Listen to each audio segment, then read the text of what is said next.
Hello అండి, welcome back to చందన డిలేజ్. ఈరోజు మన వీడియోలో అయితే వెజ్ కర్రీ అండి.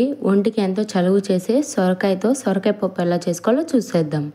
ఫస్ట్ నేనైతే ఇక్కడ ఒక 10 నిమిషాల ముందు నానబెట్టుకున్న కందిపప్పు 5 నుంచి 6 సార్లు అయితే కడుక్కొని 10 నిమిషాల ముందు నానబెట్టుకున్నానండి.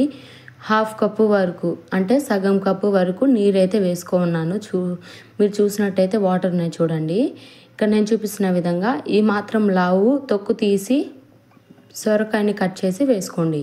తర్వాత ఒక పెద్ద ఉల్లిపాయ, అలాగే నేను చిన్న 2 టమాటాలు అయితే వేసుకుంటున్నాను. తర్వాత 3 నుంచి 4 పచ్చిమిరపకాయలని యాడ్ చేసుకుంటున్నాను. తర్వాత 1 టేబుల్ స్పూన్ వరకు పసుపు వేసుకొని 1.5 కప్పు వరకు నీళ్ళు పోసుకోండి. నేను ఆల్రెడీ సగం కప్పు వేసుకున్నాను కాబట్టి 1.5 వేసుకుంటున్నాను. మీరైతే 2 కప్పుల వరకు నీళ్ళు పోసుకోండి. నేను ఇక్కడ 1.5 ఎందుకు వేసుకున్నానంటే ముందే పప్పు నానబెట్టడం కోసం హాఫ్ కప్పు వరకు వేస్తున్నాను కాబట్టి.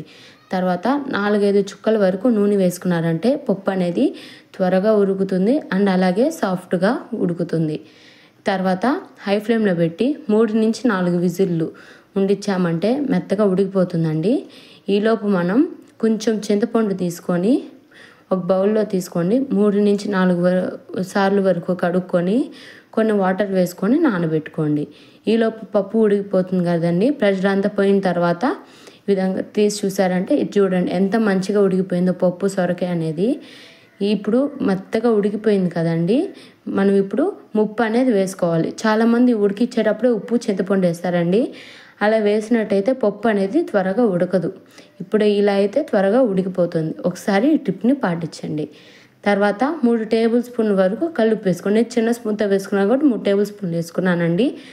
మీరు మీ టేస్ట్కి తగినంత వేసుకోండి. తర్వాత మనం ముందే నానబెట్టుకున్న చింతపండుని రసం తీసుకొని ఆ చింతపండు రసాన్ని యాడ్ చేసుకోండి. తర్వాత మెత్తగా మెదుపుకున్నారంటే ఇక్కడ నేను చూపిస్తున్న విధంగా వస్తుంది.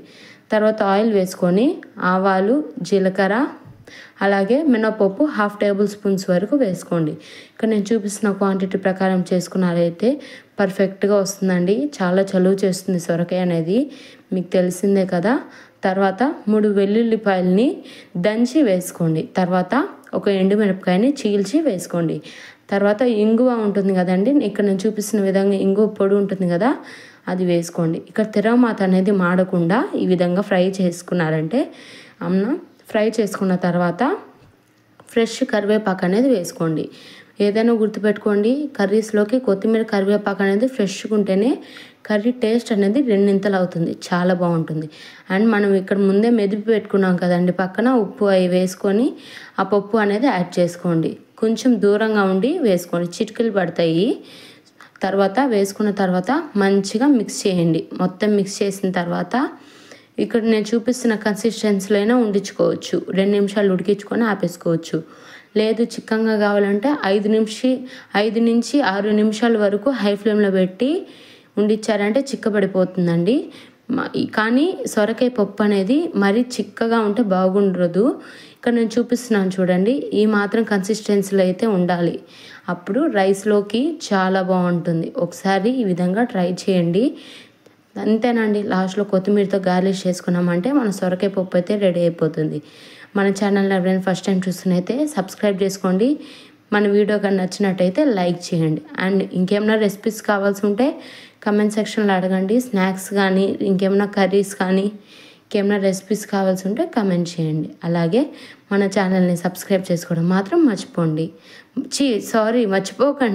మర్చిపోకండి అని అనేసారు. సారీ అండి, మర్చిపోకండి. అండ్ అలాగే సబ్స్క్రైబ్.